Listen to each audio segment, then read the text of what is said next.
श्रीमद्भगवद्गीता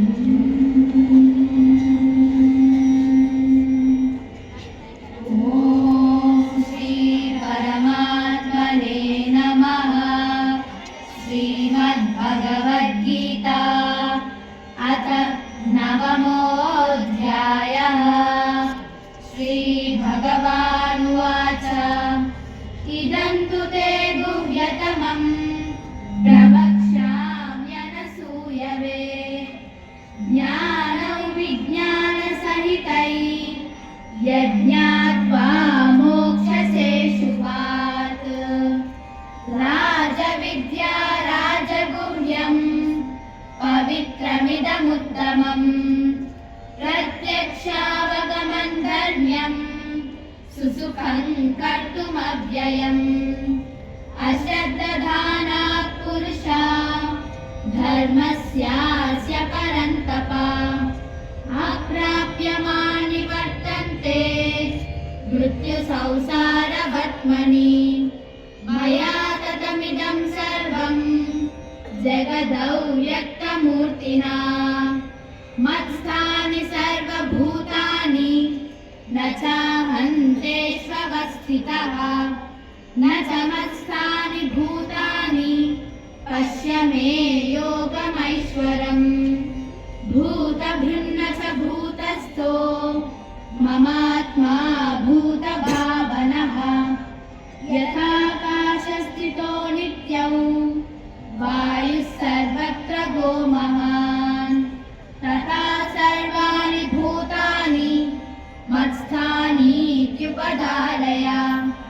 सर्वभूतानि कौन्तेय प्रकृतिं यान्ति मामिकाम्। कल्पक्षये पुनस्तानि कल्पादौ विसृजाम्यहम्। प्रकृतिं स्वामवष्टभ्य विसृजामि पुनः पुनः।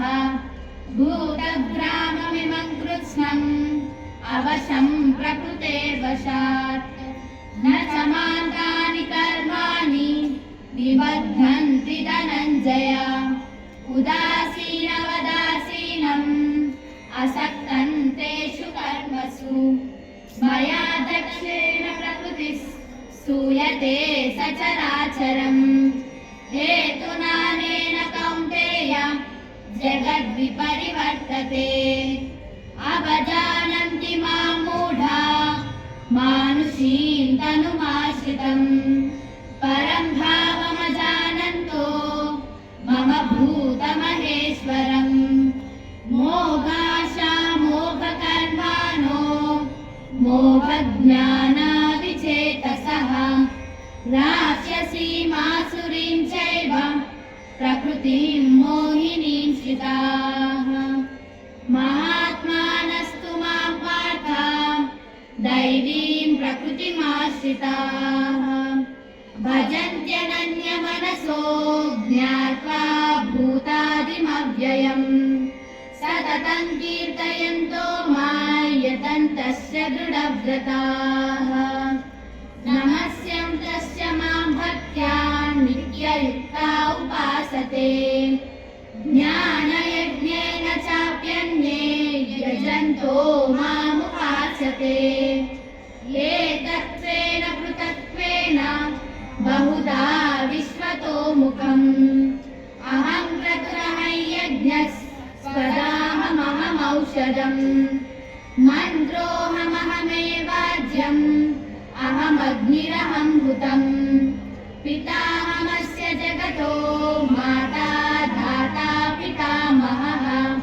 वेद्यं पवित्रमोङ्कार मृत्सामयजुरेव च। गतिर्भर्ता प्रभुः साक्षी निवासः शरणं सुहृत्। प्रभवप्रलयस्थानं निधानं बीजमव्ययम्। तपाम्यहमहं वर्षं निगृह्णामि सृजामि च। अमृतं चैव मृत्युश्च सदसच्चाहमर्जुन। त्रैविद्यामान् सोमपापूतपापात् यज्ञैर्विश्वा स्वर्गतिं प्रार्थयन्ते। ते पुण्यमासाद्य सुरेन्द्रलोक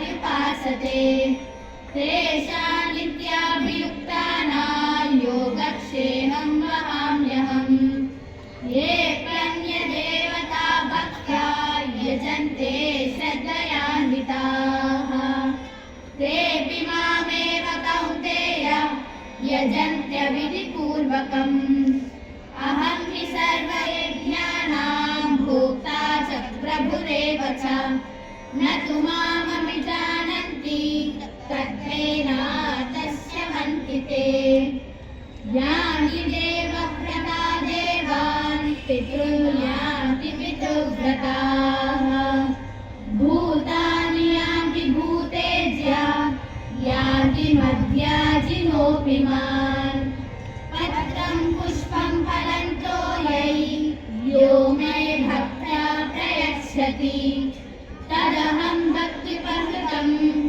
अश्नामि प्रयतात्मनः यत्करोषि यदश्नासि यज्जुहोषि तदासि यत् यत्तपस्यसि कौन्तेय तत्कुरुष्व मदर्पणम् शुभाशुभफलैरेवं मोक्षसे कर्मबन्धनैः